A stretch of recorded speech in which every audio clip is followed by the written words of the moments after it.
Hello, how you doing? My name's Mark Ashmore, and thank you very much for coming to my Facebook page. Just me now at work with my webcam, and I'm about to launch a project all about dyslexia.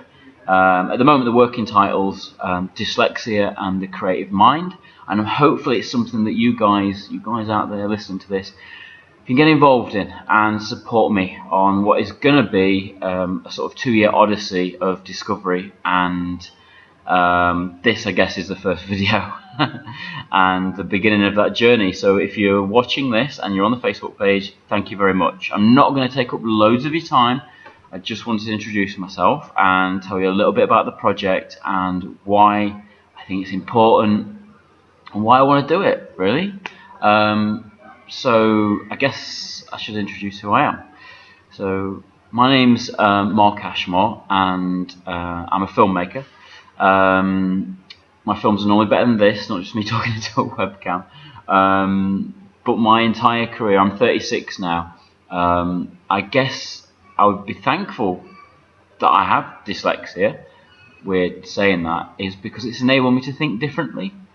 And for the past sort of 5 years, I've had this idea about doing a project on dyslexia, but I didn't know how to do it. There are a lot of things online about diagnosing dyslexia and about the causes for it, but I couldn't really find anything that was positive, that was something that you would show maybe a 12-year-old Mark that was struggling at college or at school, of how they can use their dyslexia as a positive, as an advantageous thing. And so I've set about on this project to look at how dyslexia can be a positive thing, maybe an unfair advantage. I know it can be difficult out there when you've got it and you are struggling to read and write, and if you're like me, you still don't know your left from your right. And visualize it when you say it, so you get it the right way around. And you know, my handwriting is kind of shocking. And yeah, you know, we have our struggles, and then we also have our coping mechanisms. We have ways of learning, and those ways of learning differently, of rewiring our brains, I guess, so that we kind of fit into normal society. That's what I want this project to be about. You know, Steven Spielberg's got dyslexia, Richard Branson, Leonardo da Vinci apparently, and a bunch of other really famous positive role models in the world had dyslexia. But how did they cope? What are their stories? And how can dyslexia inspire, I guess, a generation? There's 1 in 20 people have got dyslexia. That's 1 in 5 of the population. So you probably know somebody with it while you're watching this film. What I want to do is create a positive film that's going to be free and available on Facebook, on YouTube, on Twitter, on Instagram. Something that if you've got dyslexia, you can tune into, and will support you on your journey and help you understand how creativity can really unleash your mind and make dyslexia, I guess, a positive thing, because that's what I found in my life. I got diagnosed with this dyslexia when I was about 23, and it was only because it was a tutor that we had one-to-one tuition at my theatre course. So I did a very practically based degree. I was diagnosed at 23, and then she said, "Well, why can't you see these certain words here? You keep making very rudimentary, simple mistakes." And it was with were, where, those kind of words, and there and there. And because they are words that I can't have a visual motif for, that I can't sort of picture something and then place it down on the paper, I still have to struggle with it now. Obviously, I type more than anything, and so I can use spell check and grammar check all the time. Or because now I run my own business, a creative business, I even now at 36, I send my work off to proofreaders who check my stuff, especially if it's a big pitch.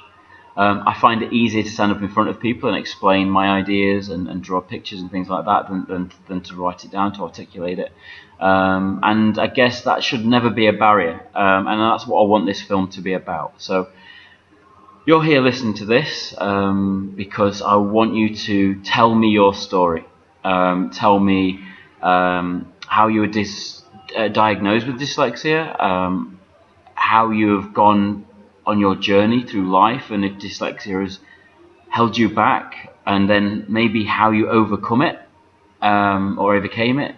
Not dyslexia, but the problems and issues that you had to resolve in your life, how you use creative thinking to get around that, and maybe how your brain works, because I know that I visualize lots of different things when I'm speaking to people, and even now I've got things rushing in front of my head to choose the options as we try and communicate the idea of what this project could be. Do you do that?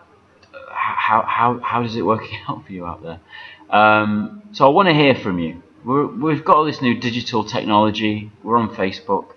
You've got a comments thing just below here that you can write on, and it'll be just me checking it up. And I want to see if we can pull together some positives and tell some stories and inspire people.